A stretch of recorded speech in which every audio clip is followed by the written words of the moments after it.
Gian, nakita mo ba yun? TikTok lang yun. Oo, ganda, di ba?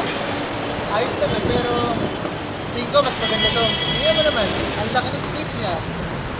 Maganda sa tingnan. Pwede mo siya paglagyan ng maraming kotse. Tapos, ano pa ba? Pwede mo siyang lagyan ng garden sa ilalim. Saka feeling ko, para may entertainment ako sa umaga. Pwede, maganda nga. Hey, Gian! Sure. Sige, dito na ako. Sige, ingat kami. Ingat.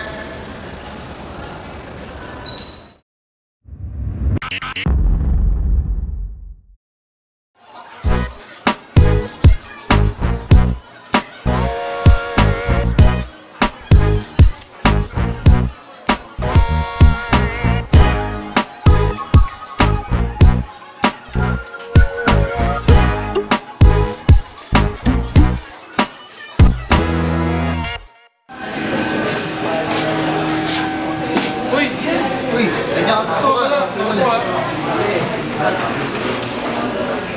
Uy, Jerome, naalala mo yung kahapon? Yung nakita natin na Invisible Thing?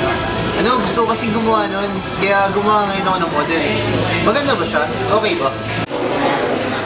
Ayos to, Gian ah. Ganda ng gawa mo. Uy, si ano? Nasaan? Ay, umalis na.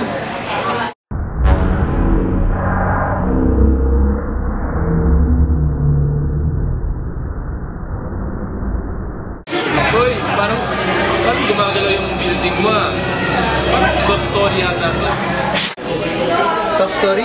Ano yung soft story? Di mo ba alam yung soft story? Di ka ata nakinig kayo sa Loretta nung discuss niyo yun eh. Baka tulog ka na naman nun. Sabi mo muna yung building mo. Pakita ko sa iyo yung notes natin sa step 1 about soft story. Yan. Nakikita mo ba yan? Sabi dito, yung stiffness ng story mo dito, mas mahina siya compared sa stiffness dito. So, yun yung soft story. Ay, mahina ang stiffness dito. Soft story nga to. E paano yan? Gusto ko pa naman ng malaki space sa ground floor ko. Ano ba pwede ko gawin? Ay, hindi ko rin alam eh. Sige, alis na ako ah. Puntahan pa ako eh. Ingat na lang.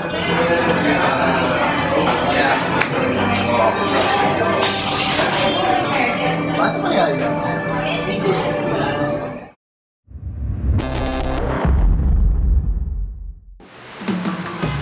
Saan kaya yun?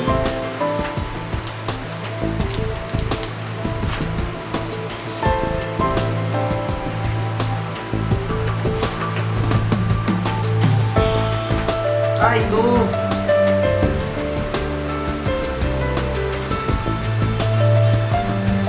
Oo, tama. Ito ka. Nakakunti na ako ng idea.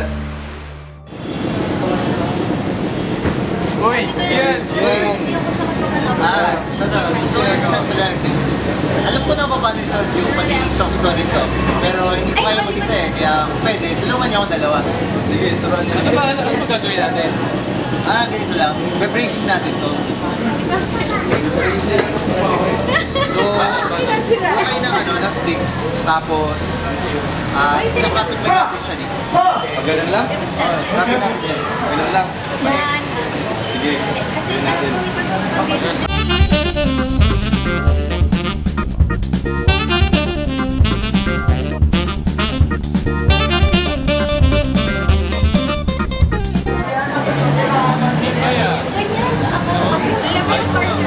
Hindi na gumagalaw.